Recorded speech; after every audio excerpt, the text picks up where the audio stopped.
चलिए आज spring roll बनाते हैं। स्प्रिंग रोल जो है ये बहुत ही फेमस और फेवरेट डिश है, ख़ास तौर पर इंडिया का। लेकिन ये इंडियन डिश नहीं है, ये एक चाइनीज़ डिश है। तो चाइना में जब जो फेस्टिवल मनता है स्प्रिंग के सीज़न में, जिसे वसंत उत्सव भी कह सकते हैं, इस सीज़न में अभी जो ऐसे स्प्रिंग का सीज़न चल रहा है, तो इस सीज़न में ही वहाँ के लोग क्या करते थे कि स्प्रिंग रोल बना के और पूरा एक पहाड़ ऐसा बना देते थे, बहुत सारा इसका हीप बना देते थे और तब सारे लोग इकट्ठा होके और इसको इंजॉय करते थे।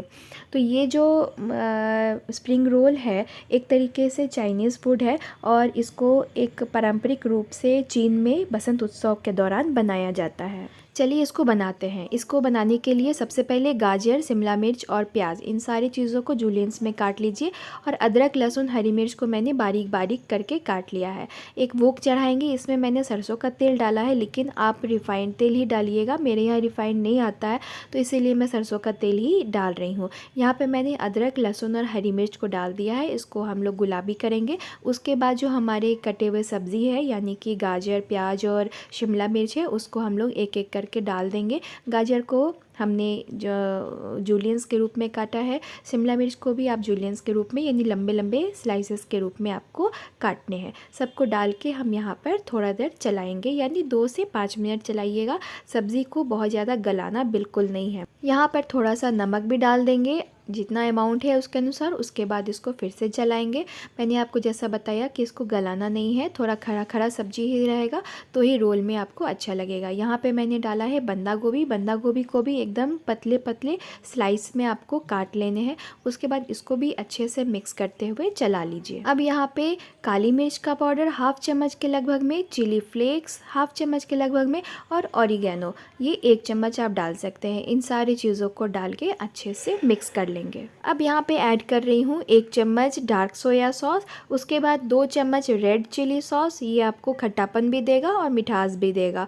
और यहाँ पे मैंने डाला है 2 चम्मच टोमेटो केचप। टोमेटो केचप से मिठास भी आएगा और टेस्ट भी इन्हेंस होगा। अब इन सारी चीज़ों को अच्छे से मिक्स कर लीजिए। आप चाहिए तो यहाँ पर हाफ चम्मच के लगभग में विनेगर भी डाल सकते हैं।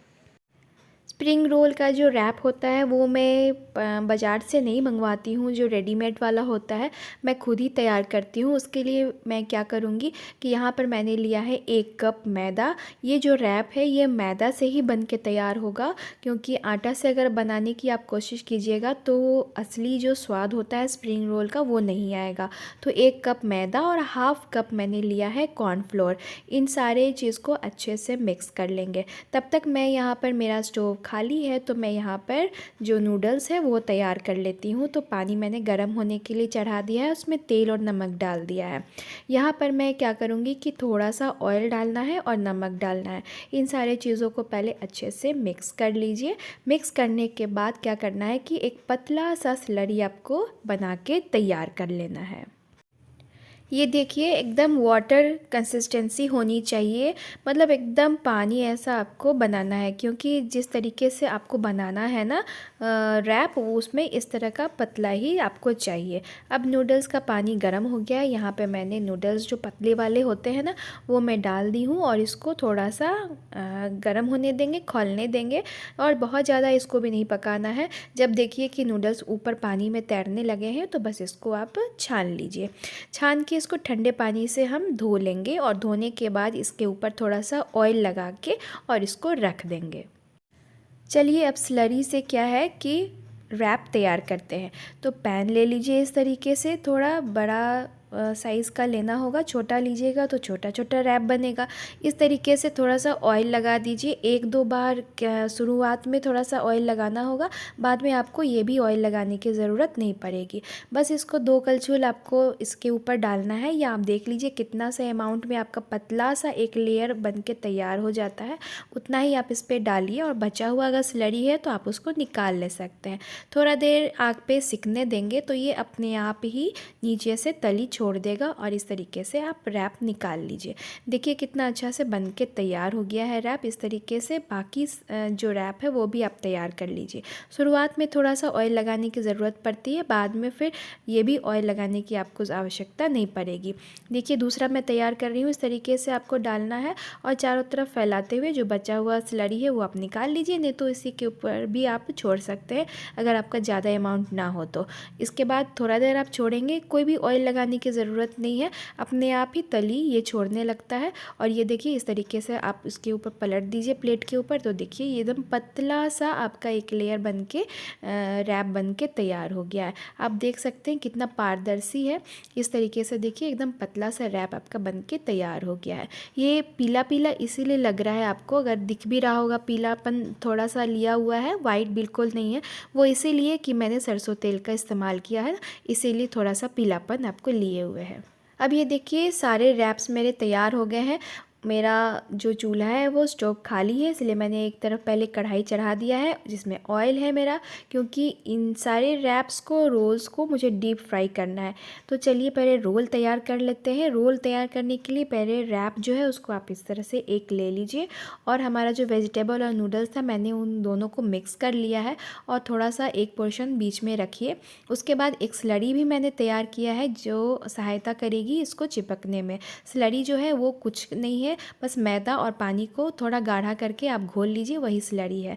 इस तरीके से दोनों साइड के में आपको स्लरी लगा देना है ताकि ये चिपक जाए, खुले नहीं, और इसको एकदम टाइट हाथ से इस तरीके से बंद कर देना है। आपका रोल तैयार है। चलिए एक और मैं आपको बना के दिखाती हूँ। रैप को उल्टे साइड से बिछा लीजिए, फिर जो वेजिटेबल्स एंड नूडल्स है उसको थोड़ा सा पोर्शन बीच में रखना है। जो स्लरी मैदा और पानी का हमने बनाया है उसको दोनों साइड में लगा देना है और एकदम टाइटली हैंड से इसको पहले फोल्ड कर लीजिए दोनों तरफ से, जैसे मैं यहाँ पे आपको दिखा रही हूँ। उसके बाद टाइट हाथ से इसको इस तरीके से मोड़ते हुए पैक कर लीजिए।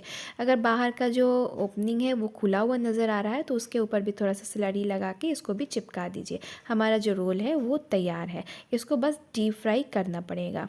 तो इस तरीके से सारे रोल आप तैयार करके एक तरफ रख लीजिए।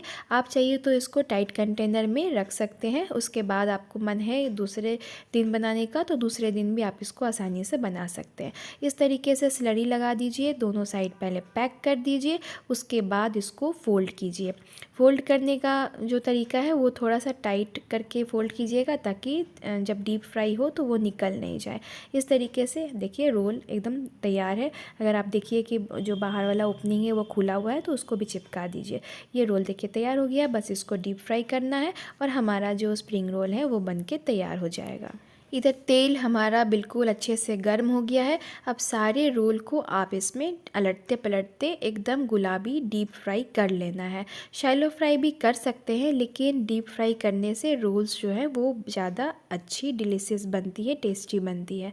तो इस तरीके से आप डीप फ्राई ही करिए, क्योंकि स्प्रिंग रोल जो है वो जब तक डीप फ्राई नहीं होता है तब तक उसका जो कलर होता है गोल्डन वो नहीं आएगा। इस तरीके से सारे स्प्रिंग रोल को मैंने फ्राई कर लिया है और बीच से कटिंग करके मैं आपको दिखा रही हूँ कि अंदर से इसकी फीलिंग कितनी सॉफ्ट है और बाहर से बिल्कुल ही क्रिस्पी लगता है। ये चूँकि मैदा से बनता है लेकिन ये कोई अनहेल्दी ऑप्शन नहीं है, हेल्दी ही कहेंगे, क्योंकि आप जानती हैं कि अंदर में हमने क्या क्या वेजिटेबल्स डाले हैं और कोई भी अनहेल्दी इसमें चीज़ आपने नहीं डाला है।